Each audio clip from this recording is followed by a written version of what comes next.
Can any vitamin C help, or does it need to be powdered form? What dosage? What time of day should I take it?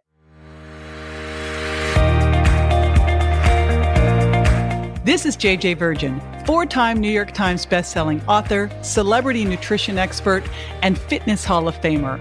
I've been on a lifelong quest for answers to the toughest health questions. And now I'm sharing what I found with you. Welcome to Ask the Health Expert. Debbie from the Super Immune Secret Masterclass asks, can any vitamin C supplement help, or does it need to be powdered form? What dosage? What time of day should I take it? Oh my goodness, lots of questions here. Actually, the answers are pretty simple around vitamin C. I will be right back with the answers. Stay with me.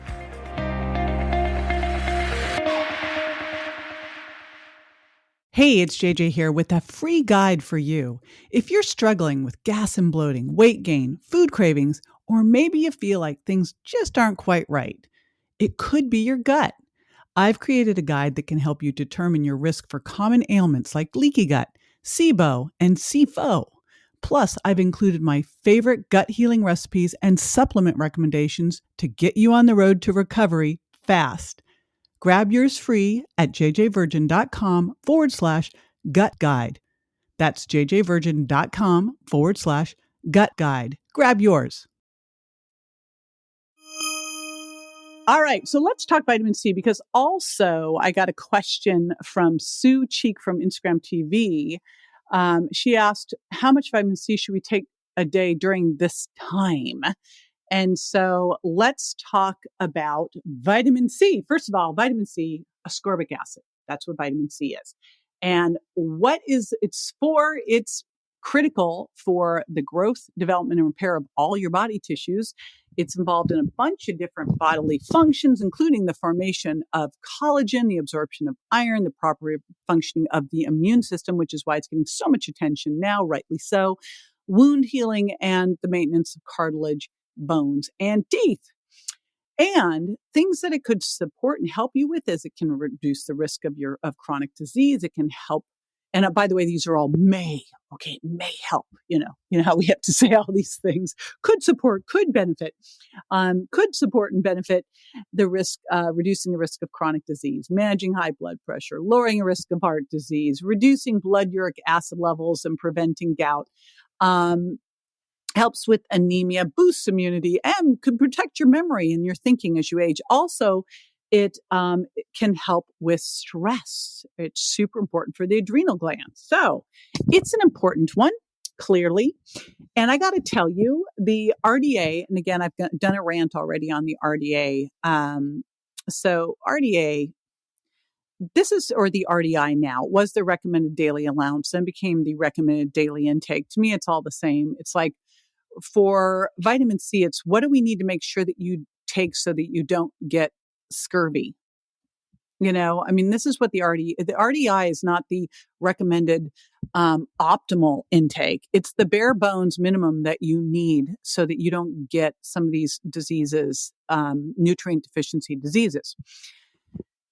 I think that what we really need is an optimal daily intake. And the thing with vitamin C is that optimal daily intake is going to change depending on what the heck is going on with you. If you just had surgery, if you are under enormous stress, if you are sick, your needs go up with vitamin C, D, and C. D2, by the way.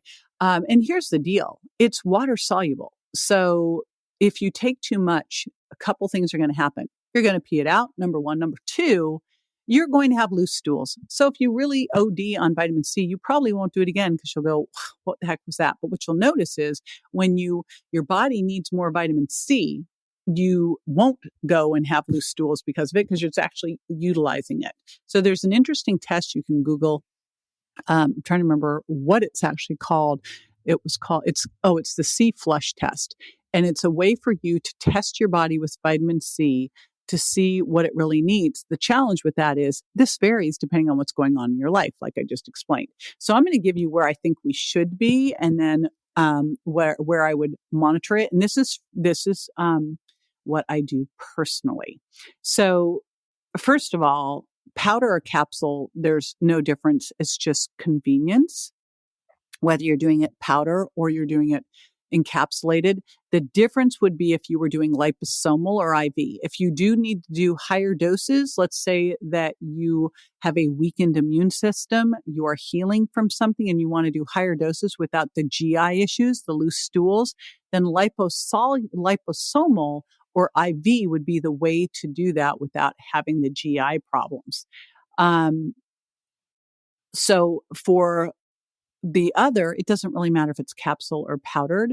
What I do is a powdered form. I actually have a product called Sparkling C with quercetin in it as well, with bioflavonoids, because it is easier to dose the way I like to do it, which I take a couple grams a couple of times a day. These are water soluble, so they've got a half-life. It's not like vitamin D where you could take it once a week. It's fat soluble. It's going to store in your tissues. This is going to be gone over the course of the day. So ideally, you're taking at least twice a day. So there you go. Now, the RDI is sort of like pouring a glass of water on a forest fire, in my humble opinion. The RDI is 65 to 90 milligrams, with them saying the 2,000 milligrams is an upper limit.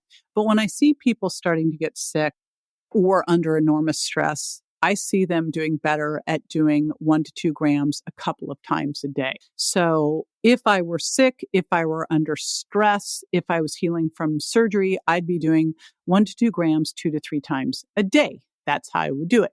And again, you can go and search online for a vitamin C flush, and they describe you need to use powder when you do this one, how to do that, how to be how to do that to really look at what your vitamin C needs are in the moment. But again, remember these shift depending on those factors. This is JJ with Ask the Health Expert. I do this 5 times a week, so make sure you never miss a show by going to subscribetoJJ.com.